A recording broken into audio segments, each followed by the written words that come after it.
The question is, what is your party's plan for tax relief? Well, I have to tell you that where we're starting is tackling the HST. But let me tell you that the HST is not a legitimate or a fair tax.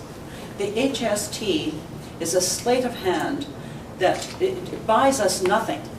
What it does is replaces the money lost through corporate tax breaks in the provincial coffers.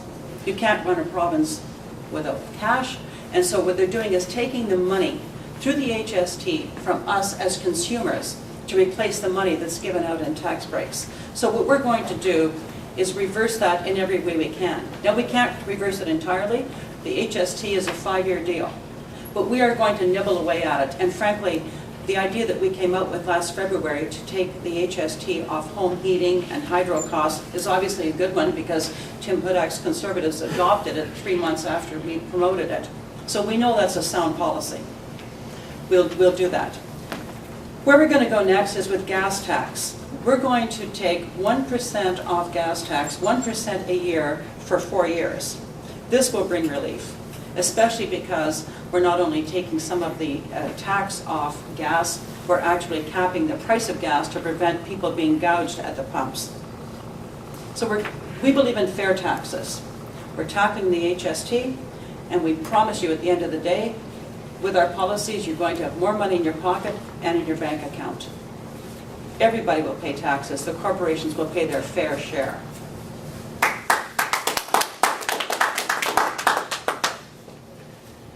We're living in a time of great economic uncertainty.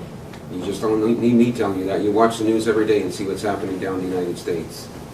Ontario is leading the way, and a lot of other countries and states are looking at the way that Ontario does business, because we're leading the way. Here, here. We're ranked 5th in the world overall with respect to education. We've lowered taxes for 93% of Ontarians to help our sectors compete on a global level. $260 for Ontario sales tax credits for low and middle income families. 90,000 low income Ontarians no longer pay income tax. And 9 out of 10 taxpayers are paying less income tax. Here. I mean, these are all policies of the Ontario Liberal government under strong leadership. We live in tough economic times. It means that you have to make tough decisions. I come from a family of 10 people, and you don't always get everything you want without working hard. It takes hard work. You have to stay on track. You have to stay focused. Ontario is leading the way worldwide. Other countries, other states, other provinces are looking at the way that Ontario does business. Here, here. I think in any discussion of tax relief... It's Jeff. Oh, I'm sorry? Okay. In 2003, Dalton McGuinty signed a pact with the Canadian Taxpayer Federation, promising that he would not raise taxes without the consent of the Ontario voters. Within weeks of the election, the promise was broken with the introduction of the new health tax. And the long list of Liberal tax increases started in earnest, with over 100 new taxes and tax increases introduced by Dalton the Taxman McGuinty in under 8 years, all to fund runaway spending that saw program spending increase by 77% under the Liberal government. Now, hard-working families are saying enough is enough. They want to enjoy the small luxuries that they used to take for granted. Under Tim Hudak government, families will see real change and real tax savings, up to $2,000 through the following policies.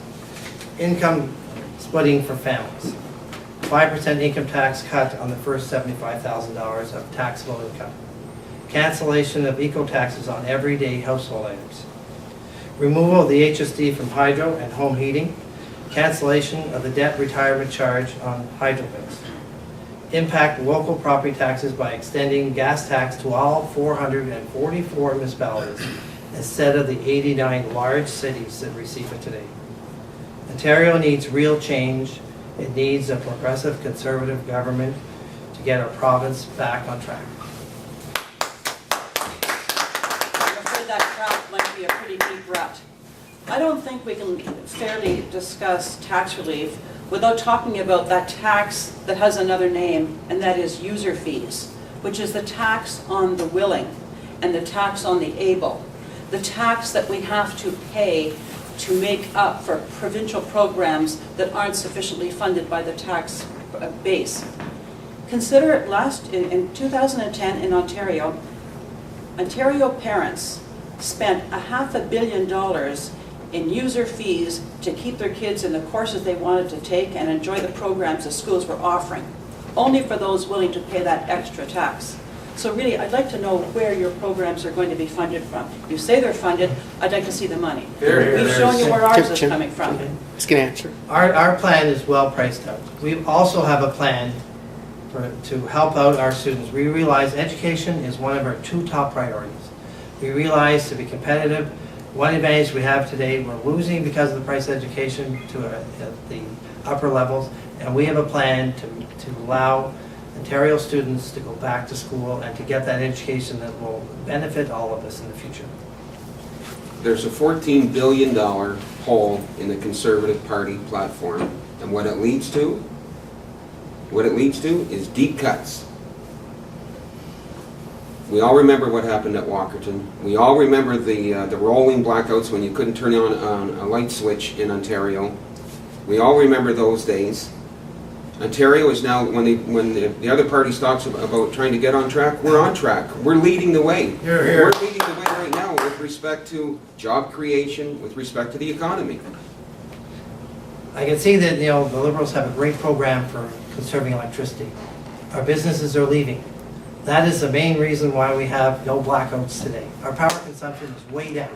Under Tim Hudak government, we will reverse that. We will enhance the power system, but we won't be saving our power system for the sake of jobs. It's a combined system, and you can't be. I mean, our usage is way down because we do not have any industry left in this country. The Ontario Green Energy Act, introduced by the Ontario Liberals, has created 20,000 jobs, on the way to creating 50,000 jobs. They want to tear it up.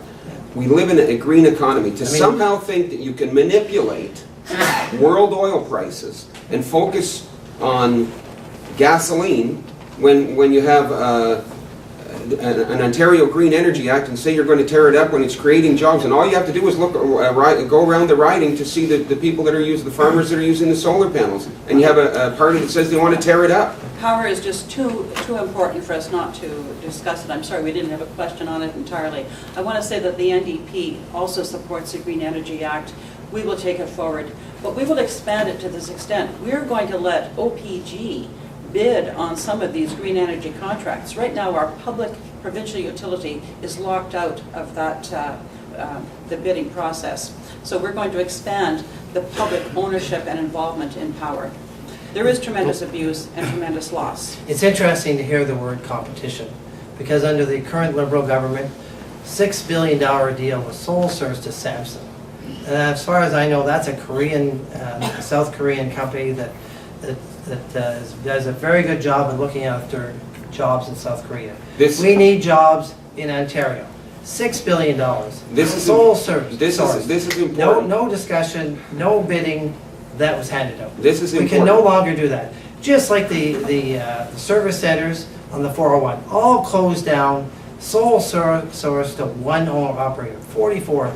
Makes no sense. This is important when you talk about the $6 billion foreign investment, because to me, when somebody comes knocking at my door with that kind of money, I open the door and say, "Come on in." With that kind of money, we're on the way to creating 50,000 jobs in the province of Ontario, and you have a Conservative government or a Conservative party that wants to tear it up. And I have to say that there's a white elephant in the room here that hasn't seen the light of day, and I'm mentioning it now. It is conservation. After 2018, the Liberals are going to abandon the main thrust of the Green Energy Act and get involved again in nuclear production, nuclear power plants. The Conservatives are not going to wait till 2018. They're going to do that right away. The NDP is the only party that's going to get into conservation. We waste half the electricity that we need. We're going to change that. Jim. In Ontario, we've lost manufacturing jobs. We need to get that industry back. We need more power to do that. The Ontario PCs have a plan. The CANDU reactors are the most efficient, safe reactors in the world. They are more expensive, but they are the safest in the world. Check the record. It's an envy of the world. We need to look after we can no longer afford, because through shutting down our businesses, to sell our power to our neighbors at a loss. $60 million so far this year to have somebody buy our power that we produced. Not acceptable. I just have It's time on the question. Thanks, candidates.